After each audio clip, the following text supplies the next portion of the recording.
Hello and welcome to another video on this weird and wonderful AI channel.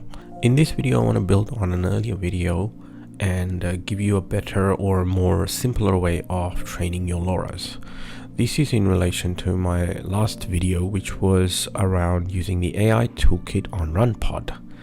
In this video today I'm going to show you how you can install Flux Gym, which is a web UI based interface, and makes it a lot simpler and easier to train your own LoRAs without having to go through the complexities or detailed steps here of setting up the LoRA, the config file, the upload and all that, and then getting to training on Runpod.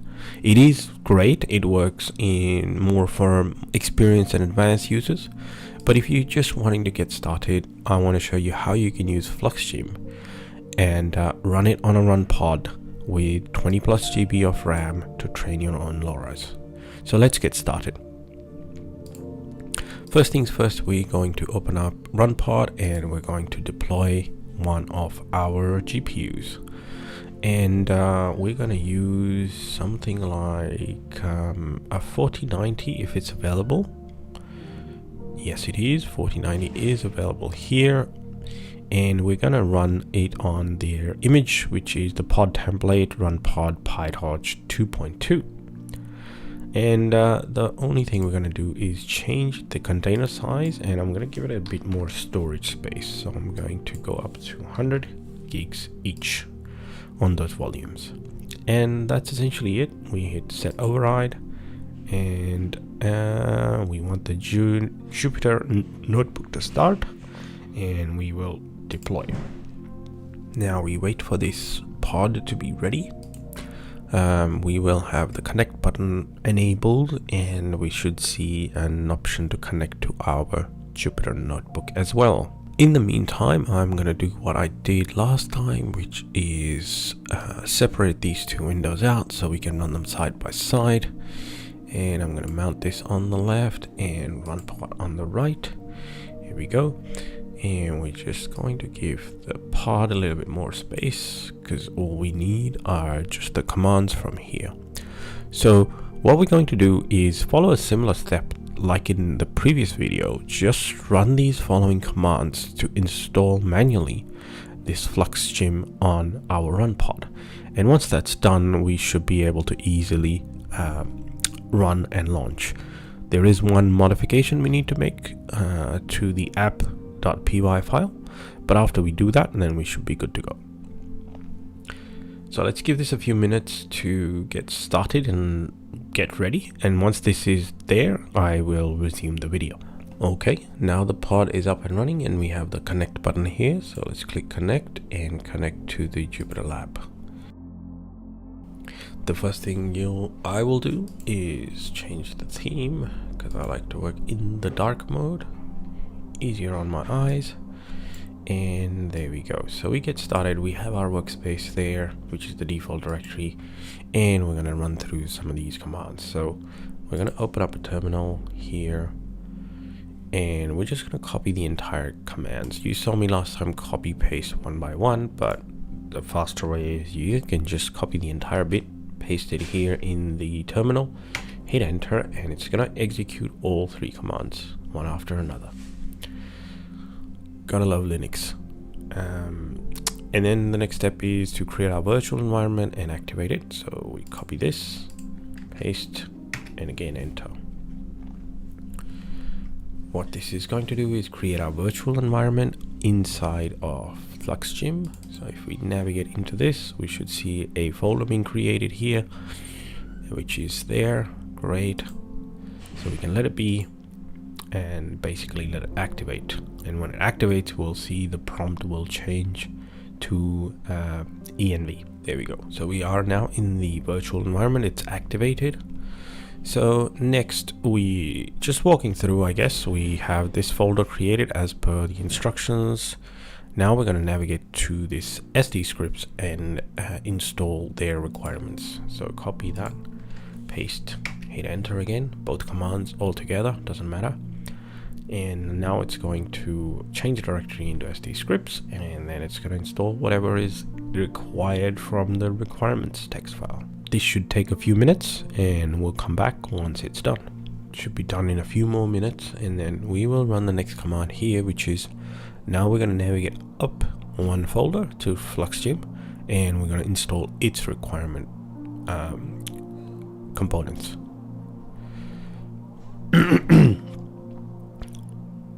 Alright, next what we're going to do is run this command, which will change up to the Flux Gym directory, and it will do another install of the requirements, and this is all the dependencies for Flux Gym.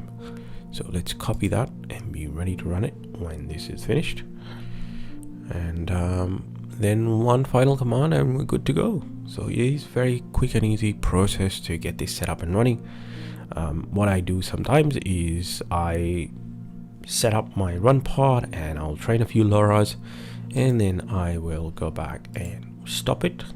Once I stop it, there's a delete option which I don't execute on, so that my pod is ready to go.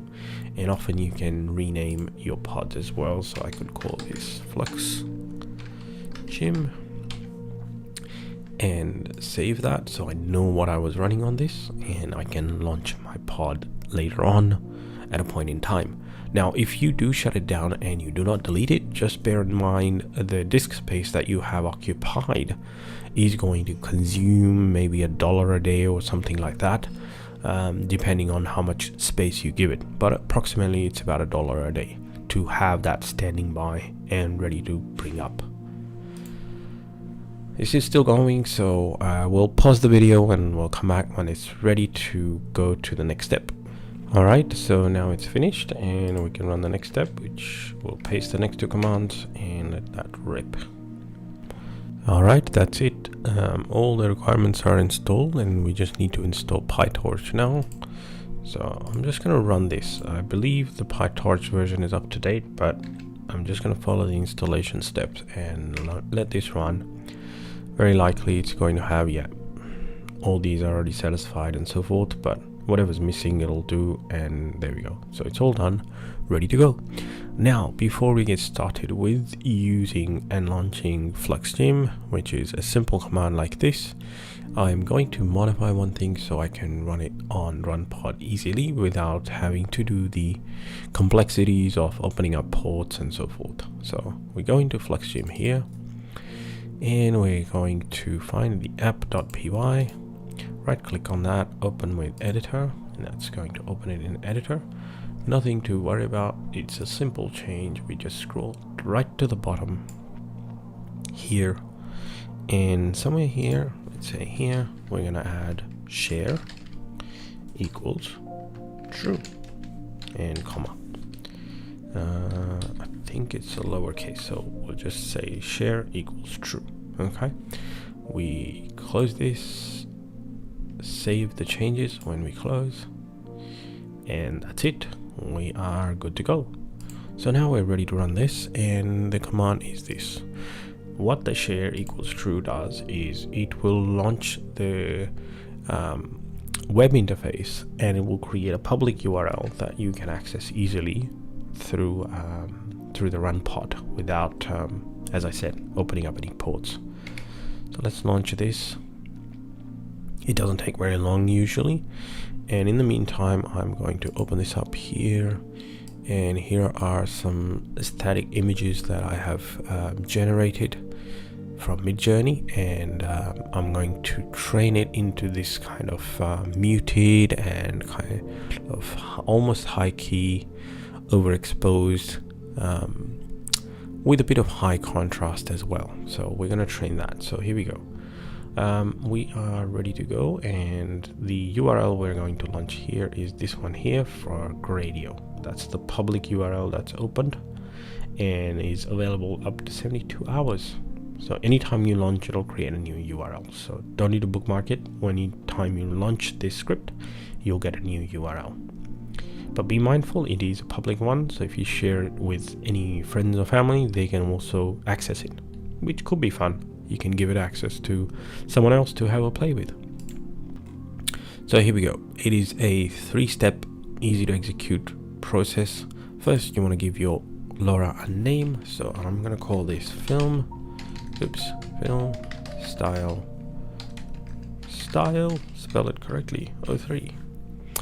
And generally I will give it a unique trigger word as well. So film style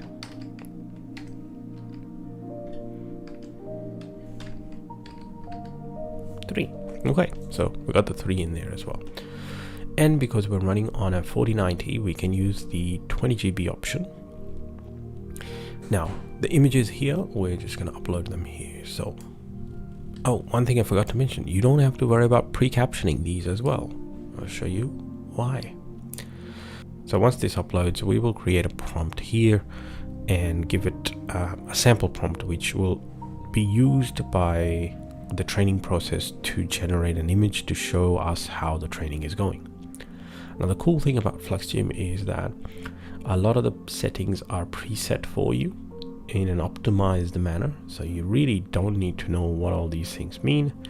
Now if you are someone who's familiar with all these settings and curious to fine-tune and experiment, you do have this advanced option down here where you can go in and tinker with all those settings. But anyway, look at that, the images are uploaded and it's saying it's going to take 2400 steps to train all those by repeating each image 10 times. So I'm going to reduce this and I'm going to say 5 times is enough, because we want to make this quick and show you the results. So here it is. That's the those are the settings that we set up, and we're going to use a 512. We can increase it if you want, but for this purpose of this video, I'm going to stick to 512. Again, it's dependent on the VRAM you have, so you don't want to go crazy. Now, we're going to use Florence 2 model here to create the captions. So click here, and then it's going to, basically, you'll see what happens. It's going to download the model. This is downloading the Florence 2 model, and it's going to run it and essentially create the captions for those images. So give it a few seconds, it's going to do its thing. There we go. All right, now it's starting to interrogate those images. Boom, boom, boom, boom, boom. And wow, look at that. It's quick, huh? I'm going to use this prompt of the astronaut to generate new samples. An astronaut standing on the surface of, let's say, Mars, looking up the night sky with... That's simple enough. Okay. Now, the next step we're going to do is we're going to set this up here, sample images every n number of steps. So we've got 16 epochs having total of 1200 steps. So what I usually do, I'd say 1200 divided by 16 gives me 75 steps. So give me a sample every 75 steps. So I'll see it with each epoch. Now, the one setting I do want to tweak in the advanced mode is the LoRA rank. So you can choose, this is the minimum rank, this is the network size. So this is the file size of the LoRA that will be generated, and it will be minimal. I generally go with a LoRA rank of 16 here. And I will typically save every 2 epochs so I can have more variety and intermittent files saved. That's generally what I'll change, nothing else. Sometimes I change this seed, so let's do that. I just like to use 8 times 8, so 8. There we go. And that is it. When we're ready, we can just hit start training. Let's minimize that. And we'll somehow in dark mode you don't see any of this, but look, it's downloading the model. All right, so I just highlight over the top of it to see what is happening. There we go, it's downloading the model, which, as you can see, the benefit of being on a Runpod is that you can download 23 gigs in milliseconds. I couldn't do that at home.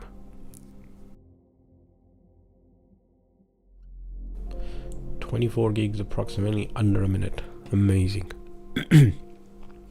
Now when Flux Gym gets started and starts training, your outputs will be in this folder. So if you go in here, you should see a folder by the name that you gave it, which was film style.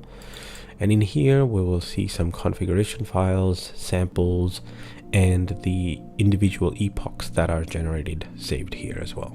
So you can just download them and use them to generate more images. There you go. Sample prompt, training script, which is going to run. And this is kind of a settings file of what it's going to run. So let's go back here and see what's happening. Cool thing is, yeah, all of this happens on the interface, so you can see it all in one place. Now here, very soon we're going to get a message where it will start training epoch 1. It does take a while to get started, maybe 3-4 minutes. And then after that, the process should be fairly quick. We are using a 4090, which is one of the fastest GPUs out there, so should give us the results very soon. 1200 steps won't take too long. Here we go. Current epoch is being trained, so we'll give this a few minutes and then we'll come back when it's run through a few more generations. Alright, so we are at epoch 7 now, and we have been getting these files generated. So we can see here we've got the different epoch files. Let's just expand that out. You can see the different generations at 2, 4, 6, and we've got the sample files here. But the cool thing is, the prompt we gave it, it generates a new sample file each time, and you can see that it started off with something generic and it's starting to get a little bit more stylized as per our sample dataset, like this. So hopefully by the time it finishes, it would have adopted that style and learned that and saved that in the LoRA. To use these, you want to download these files, so right click, download, and that will download that in your browser, and then you can access that particular file. I usually use ComfyUI. I also have a workflow for that. I will put a link in the description that lets you test these various different LoRAs and compare the results. The way I do that is I run and load up 3 different LoRAs and one additional one without the LoRA, so I get 4 images in a grid, which allows me to test and see which ones I prefer. And it's up to you, up to your preference and style as to what you want to use. Typically I find maybe LoRA number 12 or 14 or the final one, which is the 16th epoch, are the ones that I would start using. But you can all compare these and generate different sample files and see how you go. So we can see here new files are being generated, starting to get that aesthetic more like this, which is good. And we are at epoch 8. So once all of this is finished, then I will switch into my ComfyUI and show you my workflow and test with these particular LoRAs. Alright, looks like we are done. And yeah, from the original to up to now, we can see glimpses of those aesthetics coming through. Now this is already done with a very small sample data set, just for the purpose of this video. Obviously, the more examples you provide, more diverse of examples you provide, the better the trained LoRA would be. There we go, it's all done. Now, just to show you how long it all took, the last file was created at 2300, and we can see the very first file was about 27 minutes ago. So overall, the process took about 30 minutes to train and generate all the different files. So normally what I would do is go up here and download this as an archive from Runpod. Now once these files are downloaded, I can test these out in my ComfyUI workflow, which I will share as well in the description below. And you can download that to try it out, or you can make your own. Alright, so that is it in terms of training the LoRA. You can basically clear all of these settings, upload a new set of images, and start training another batch of LoRAs. using Runpod. Okay, I have downloaded the 3 LoRA files and saved them in my LoRAs folder for ComfyUI. Let's have a look. This is my workflow. So what we're going to do is go back here and maybe let's use one of these prompts.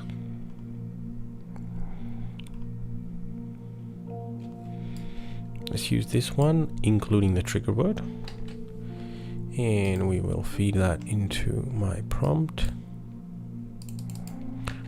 This workflow is available in the description, and LoRA strength I will set it to 1.0, and we're going to select those LoRAs. So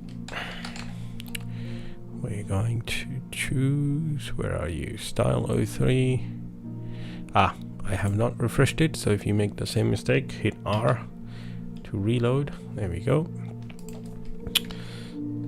03, and I'm going to load number 12 in this, and then I'm going to load number 14 in this, and in this one 03 I'm going to load the last one.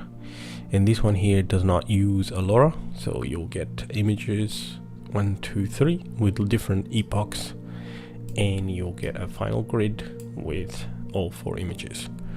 Let's just check the settings. It's a 2x3 tall image. Control is random, and we're using Flux. So okay, let's go for that and let this generate. Here we go. So you can see that without the LoRA, with the prompt that we supplied, Flux has created this original image, and with the LoRA training that we did, it created these 3 images. So again, you can play around with more prompts to see which one you like best in terms of your preference, and you can save that and delete others and continue to have fun producing those awesome looking stylized images. So that is it for this video, guys. Thanks for watching. If you like this video, give it a thumbs up. If you're new to my channel, make sure you subscribe. And if you want to support this channel, you can support it via the Ko-fi link down the bottom. Also, if you're using Runpod, use my referral link. That helps again support this channel. Does not cost you anything more. It simply tells the Runpod team that I referred you to their website, and they've been providing a very solid, stable platform for me over the last few years, and I've been adequately using their GPUs when needed, which is the beauty of those cloud GPUs. You can use them when you need it, and you don't need to have the investment capital to buy a $4,000, $5,000 GPU upfront. So thanks again. See you in the next one. Bye bye.